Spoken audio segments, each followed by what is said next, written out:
Ever thought about why the real estate market, once a safe haven for investors, has become a roller coaster ride? This query might have crossed your mind on more than one occasion, especially when you look at the current state of the market. The real estate sector, traditionally a stable and promising area for investment, has turned into a game of high-stakes poker. Today, we find ourselves in a paradoxical situation where the market is marred by unpredictability and volatility. So what's behind this transformation? The answer lies in the decisions and actions taken by a single entity, a monolith that holds more sway over our financial lives than we might care to admit: the Federal Reserve. Now, you may be wondering, how can the Federal Reserve, an institution designed to stabilize the economy, be responsible for such seismic shifts in the real estate market? Well, the story isn't as simple as it may seem on the surface. The Federal Reserve, or the Fed, as it is popularly known, is the central banking system of the United States. It is tasked with managing the country's monetary policy, and in doing so, it wields considerable influence over various economic sectors, including real estate. However, it's not the presence of the Fed that's the issue, but rather its management, or some might argue, mismanagement of money. The Fed's monetary policies, particularly those related to interest rates and quantitative easing, have had far-reaching effects, creating ripples that have eventually turned into waves, unsettling the once calm waters of the real estate market.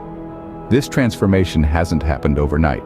It's the result of years of monetary decisions, each one subtly altering the landscape of the real estate market until it has become what it is today, a paradox. But how, you might ask, has the Fed influenced such a vast and complex market? Let's unravel this mystery. So buckle up and let's dive into the labyrinth of the Federal Reserve's actions and their impact on the real estate market.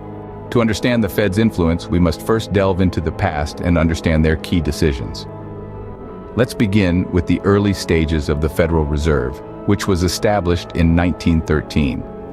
The Fed's primary role was to act as a central bank, regulating the money supply and setting interest rates. This, in turn, influenced borrowing costs, including those for home loans. Fast forward to the 1980s, a time of high inflation and sky-high interest rates. The Fed, under Paul Volcker's leadership, chose to aggressively fight inflation by hiking interest rates. This caused a short-term economic slowdown, but it also made housing significantly more expensive to finance. Then we have the period of the 90s, a time of economic expansion and seeming stability.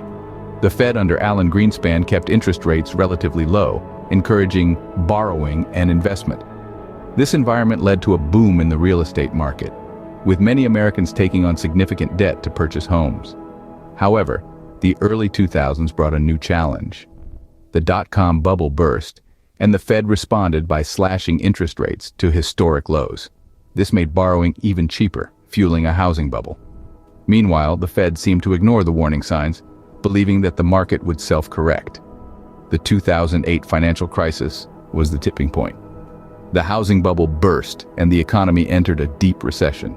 The Fed, now under Ben Bernanke, was forced to intervene, implementing a policy of quantitative easing to stimulate the economy. This involved buying large amounts of government bonds and mortgage-backed securities, effectively injecting money into the economy. The aftermath of the crisis saw the Fed keeping interest rates near zero for almost a decade. This has led to a surge in home prices, making housing unaffordable for many. The Fed's decisions over the years have had a profound impact on the real estate market, often with unintended consequences.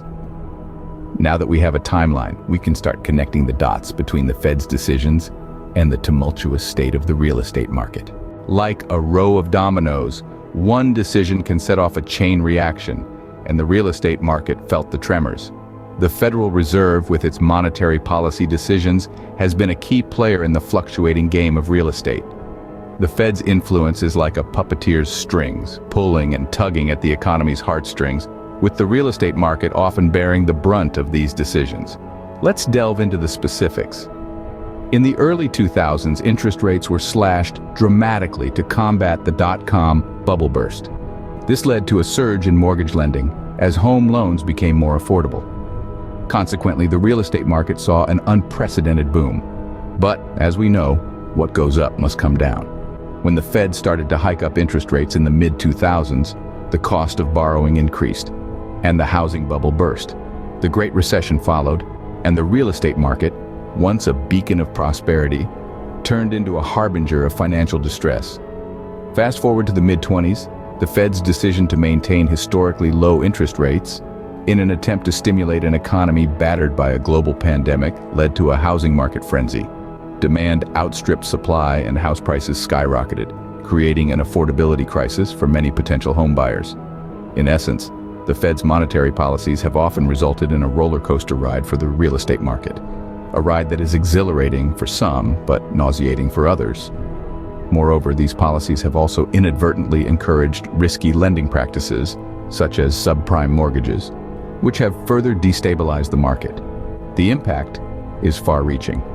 Homeownership, once seen as a symbol of the American dream, has become a distant dream for many. The wealth gap widens as those who can afford to invest in real estate reap the benefits of rising house prices, while those less fortunate are left on the sidelines, grappling with rising rental costs. The evidence is clear. The Fed's decisions have disrupted the stability of the real estate market. The once stable real estate market is now a battlefield, with the Fed's decisions serving as the catalyst. It's a tale of bad money management and a domino effect that led to the fall of a once robust pillar of the United States economy. We've traced the narrative from the beginning, charting the course of the Fed's monetary policies and their ripple effects on the real estate market. We've seen how the Fed's decisions, influenced by a cocktail of global economic forces and domestic pressures, have not always been on the mark. Let's not forget the paradox that started it all. The real estate market, once seen as a safe haven for investments, became a minefield of instability and uncertainty.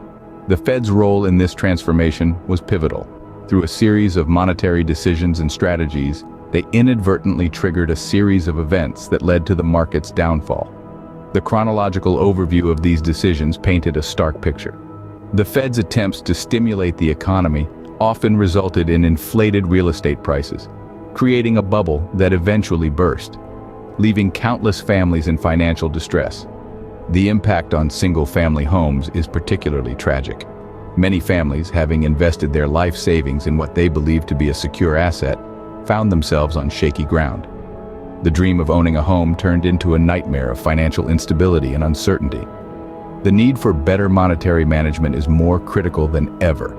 The Fed's decisions have far-reaching implications, affecting not only the real estate market, but the entire economic landscape. The path to restoring stability in the real estate market starts with a reassessment of these monetary policies. With the Fed at the helm, the future of the real estate market remains uncertain. But one thing is clear: the decisions made today will shape the landscape of tomorrow. This is not merely an economic issue. It's about the lives and dreams of millions of people.